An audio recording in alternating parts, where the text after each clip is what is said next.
Olá pessoal, eu sou Marcelo Campos, professor da disciplina Psicologia Educacional do curso de Licenciatura em Filosofia da Universidade Federal de São João del Rei. Estou aqui hoje para a nossa segunda videoaula, cujo objetivo é fazer uma breve revisão dos tópicos mais essenciais da nossa disciplina. A essa altura eu parto do princípio de que vocês leram o material disponível na plataforma, estudaram o livro didático, participaram dos fóruns temáticos e realizaram as tarefas, de modo que vocês estão familiarizados com os temas que eu vou abordar aqui. Então o que eu farei hoje é realmente uma breve e objetiva revisão daqueles temas que eu gostaria que vocês levassem da nossa disciplina, né, do que foi visto aí ao longo do curso. Inicialmente, então, vamos lembrar o que é a psicologia educacional. A psicologia educacional, ou psicologia da educação, ela é uma área de conhecimento que se volta para o estudo científico proporcionado pela psicologia aplicada à educação. Ela faz, então, uma conexão entre o saber da psicologia e a praxis educacional no intuito de contribuir para a compreensão e intervenção dos educadores em sua prática profissional. Ficou claro que a psicologia é uma grande aliada para as ações do professor em seu cotidiano, mas não no sentido de uma certa utilização padronizada das teorias e das técnicas psicológicas no intuito de obter determinados objetivos. Não se trata também de esperar que a psicologia forneça soluções instantâneas para as questões que o fenômeno educativo apresenta. Vale lembrar que a psicologia é uma área, dentre inúmeras outras, que pode aí contribuir nesse diálogo com a educação, buscando melhor compreender o processo de ensino e aprendizagem.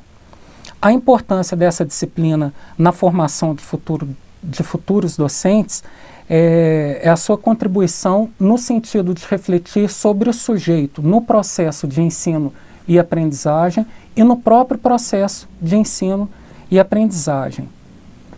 As práticas educativas elas possuem uma dimensão psicológica, porque o sujeito sob a ação educativa ele está em contato com outros sujeitos e com o objeto do conhecimento. Daí o valor dessa aproximação entre a psicologia e a educação, as práticas pedagógicas, né? Nós destacamos que, em se tratando da psicologia da educação, as áreas de maior interesse que nos auxiliam na compreensão dos problemas relacionados às pessoas sob a ação educativa são os conhecimentos sobre os processos de desenvolvimento e aprendizagem. Conforme vimos, a psicologia educacional ela possui várias abordagens teóricas e maneiras de entender esse processo de ensino e aprendizagem, né? 3 teorias foram vistas aí ao longo do curso. Nós vimos a abordagem objetivista, a subjetivista e a interacionista. A abordagem objetivista é aquela que vai enfatizar os fatores externos, objeto. Já a abordagem subjetivista, ela vai dar ênfase aos fatores internos, não é, ao sujeito. E a abordagem interacionista, ela acredita que o conhecimento se dá na interação do sujeito com o objeto. Ela enfatiza a própria interação e não um ou outro polo. Não é? Todas essas abordagens teóricas, elas possuem implicações educacionais. É importante que vocês fiquem atentos à coerência que existe na implicação educacional que cada abordagem acarreta e na visão de homem e de mundo que essa abordagem tem. Então é algo que é fácil da gente perceber tendo isso em mente, né? Para ilustrar a concepção objetivista, ou seja, aquela que enfatiza os fatores externos, nós vimos o Skinner, né, que é um autor importante desse segmento teórico. Uma premissa básica da abordagem objetivista é a de que o ambiente determina o meio.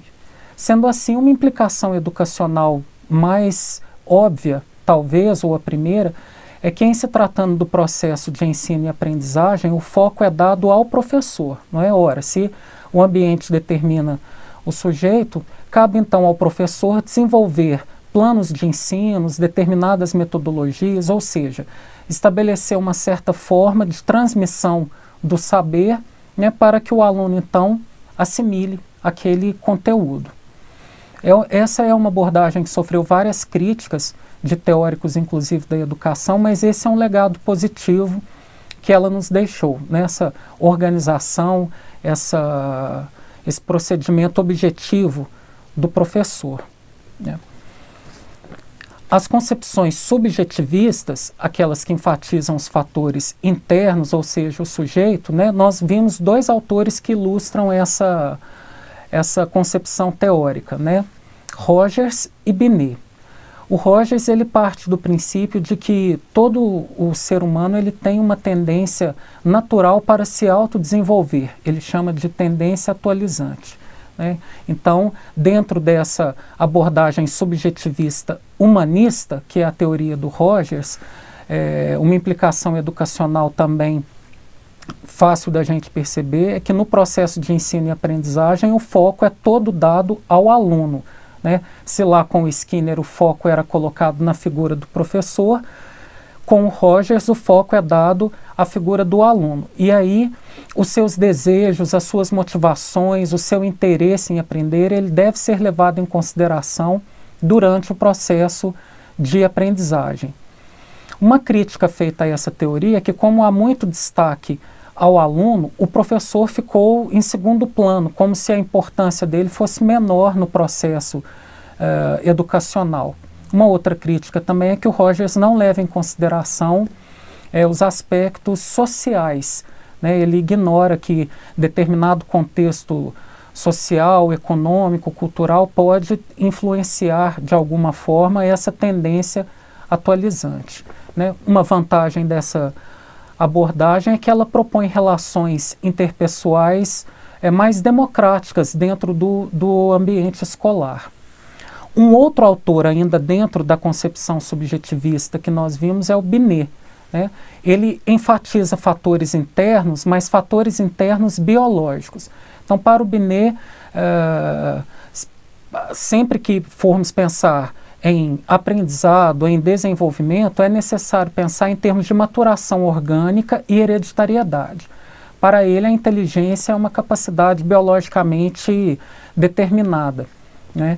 Então, muito pouco resta à figura do professor e à escola, e aí pensando na implicação educacional dessa abordagem inatista, que é chamada de inatista, que é a abordagem do Binet, uma vez que o que o professor poderia fazer para modificar efetivamente algo que foi herdado biologicamente, tal como o Binet entende a inteligência, né? Então, caberia à escola talvez classificar os alunos dentro, né, de um determinado quociente de inteligência e trabalhar ali dentro daquele determinismo. Não haveria muito como o aluno se superar ou sair daquilo que já foi dado a princípio.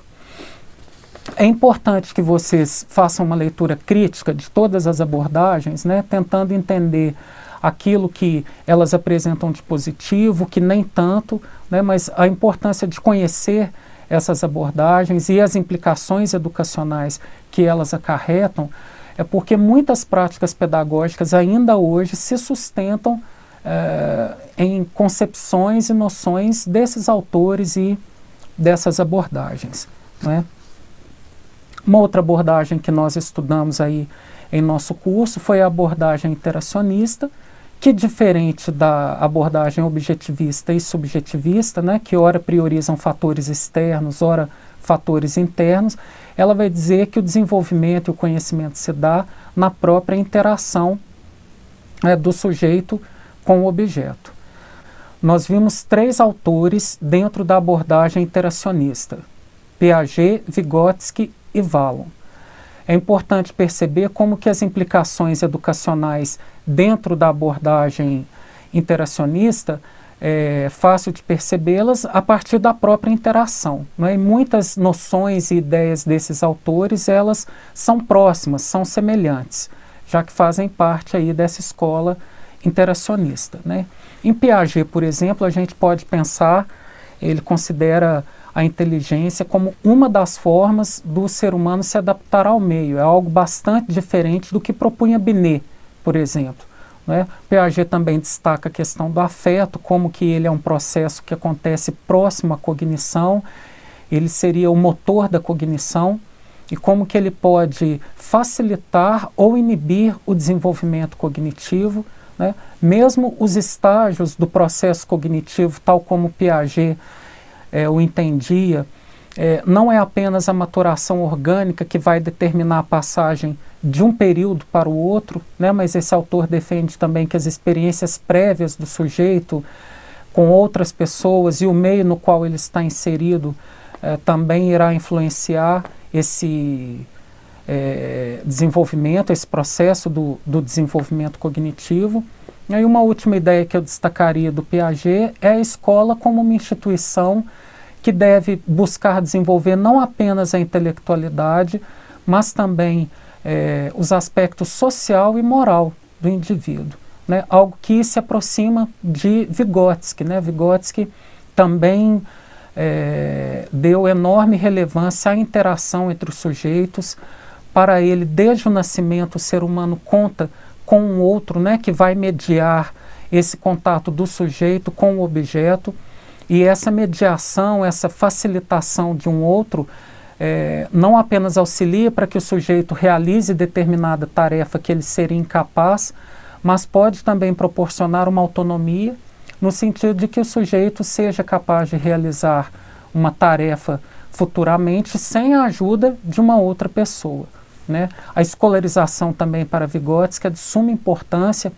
Ele diz que nós temos ganhos, né, que talvez não teríamos sem o contato com a escola, né? Por exemplo, a questão da formação do conceito científico, que é algo que ele atribui ao contato direto da escola, né?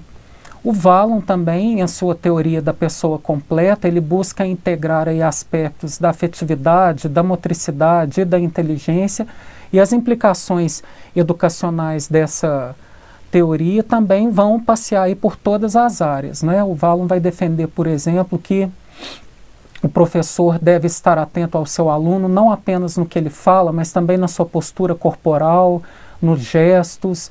O professor deve estar atento à sua própria motivação diante a turma, né, buscar entender qual a atitude emocional daquela turma. Caso surja algum conflito, o Vallon defende que devemos abordá-lo explicitamente, buscando a melhor saída, né, uma integração também entre as disciplinas ministradas e buscar também interagir, por exemplo, a ciência, a arte, uma interlocução, né, ele busca uma integração, na verdade. Me parece que o fundamental é que vocês retenham que todas as abordagens, né, todas as teorias que nós vimos aqui dentro dessas três abordagens, elas produzem sim implicações educacionais que ainda hoje perpassam, não é a prática pedagógica, e que elas são coerentes com uma determinada visão de sujeito e de mundo. Em relação aos outros dois temas que foram também abordados em nosso curso, que é a questão da inclusão escolar e a questão da adolescência, eu gostaria que vocês tivessem em mente a seguinte pergunta, né? Qual o papel do educador diante o aluno incluso e o aluno adolescente? A inclusão, ela traz a ideia de democracia, de igualdade de direitos e oportunidades. Ela é uma nova forma de relacionamento da sociedade com as pessoas deficientes, que leva em conta a questão da cidadania. Isso é muito diferente, não é, de pensar então a inclusão como uma caridade ou um favor. Não se trata disso. A educação, ela é um direito fundamental de todos, né?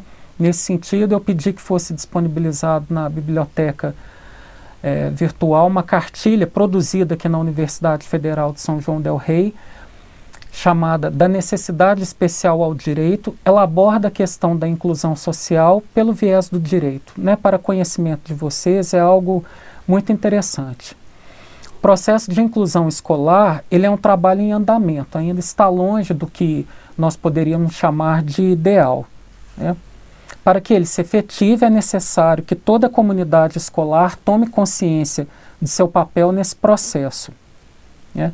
E aí a gente pensa, talvez seja necessário uma certa mobilização da comunidade escolar, né, no sentido de provocar a sociedade para que ofereça políticas escolares e formação para os professores, né? Enfim, para que se efetive essa proposta da inclusão escolar que está aí em andamento.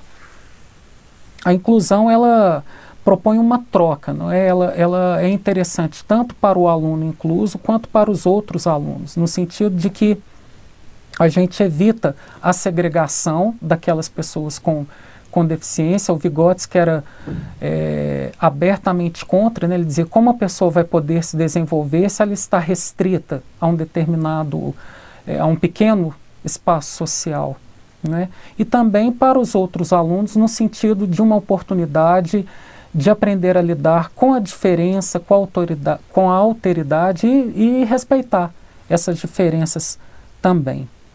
Bom, Piaget e o Vygotsky, eles são os dois teóricos interacionistas que nós vimos. Eles se ocuparam desse tema da pessoa com deficiência e ambos concordam que é possível sim que essas pessoas se desenvolvam e aprendam desde que seja dada oportunidade a elas, né? Para o Piaget, são as escolas que devem se adequar aos alunos inclusos, oferecendo oportunidades reais para que essas pessoas possam se desenvolver. E desenvolver não apenas intelectualmente, não é? Mas também no sentido de uma autonomia social e moral. O Vygotsky vai defender a ideia de que os educadores, psicólogos, mesmo os pais, não é, devem trabalhar os pontos fortes e as potencialidades dessas pessoas. Então, cabe ao grupo social oferecer os estímulos adequados. Existe uma noção de Vygotsky bastante interessante para que a gente pense a questão da inclusão social e da inclusão escolar, especificamente, né, que ele diz que não é a deficiência ou a limitação que vai definir a vida da pessoa, mas sim a forma como aquela sociedade vê essa deficiência e essa limitação. Então fica aí um questionamento que nós vamos ver diante de um aluno incluso, né? Possibilidades ou apenas a limitação. Talvez esse seja aí o grande desafio do professor diante de um aluno incluso, né? Aliado também a essa questão de como se mobilizar no sentido da comunidade escolar para auxiliar que esse processo da inclusão se efetive propriamente. O último tópico visto em nossa disciplina foi a questão da adolescência, que é uma fase bastante peculiar do desenvolvimento humano, né, porque nesse momento há o ápice da maturação biológica e também a definição de uma identidade, né. Compreender essa fase do desenvolvimento humano facilita para que os educadores assumam posturas educacionais conscientes e claras, proporcionando um convívio harmônico, não é, entre as gerações, né? Os pensadores interacionistas, eles defendem que a escola ela deve estar atenta para o desenvolvimento intelectual, social e moral, né? Talvez, diante o aluno adolescente, isso fique muito claro, né? Porque a escola, ela dando oportunidades educacionais e sociais, são duas, talvez esse seja o desafio do professor, ou uma tarefa para que o professor considere diante o aluno adolescente, né? Em termos das oportunidades educacionais, seria interessante que o educador e a escola, enfim, repensassem metodologias, currículo ou a maneira de apresentar, né, determinada conteúdo que precisa ser transmitido, no sentido de aproximar esse aluno, né, de trazer esse aluno para um convívio mais próximo da escola e da comunidade escolar. E no sentido das oportunidades sociais, porque é possível que a escola ofereça também uma oportunidade de que o aluno adolescente se exercite no sentido de criar um raciocínio crítico sobre sua própria realidade e também sobre o mundo que o cerca, né? E aí haveria uma possibilidade de que esse aluno se tornasse também cidadão, né? Ou vislumbrasse valores como democracia, o respeito à diversidade e a alteridade, a cidadania. Bom, pessoal, isso era o que eu gostaria de trazer hoje para vocês. Eu optei por ser bastante objetivo, por dois motivos, né? Primeiro, porque o nosso conteúdo ele é bastante extenso e eu acredito, pelo que eu acompanhei na plataforma, pelas discussões e fóruns, né, que vocês assimilaram bem o conteúdo, então acredito que eu estou aqui trazendo mais do mesmo, né? Eu só destaquei aqui alguns pontos que eu realmente entendo como essenciais e que eu gostaria que vocês levassem aí desse percurso de estudos realizados durante a disciplina Psicologia Educacional. Como essa é a nossa última aula, eu aproveito a oportunidade para agradecer a participação de todos, agradeço aos tutores também, espero que a disciplina tenha sido proveitosa para os alunos e que tenha contribuído efetivamente para a formação de vocês e que contribua também para a futura atuação profissional. Eu deixo aqui então um abraço e até uma outra oportunidade.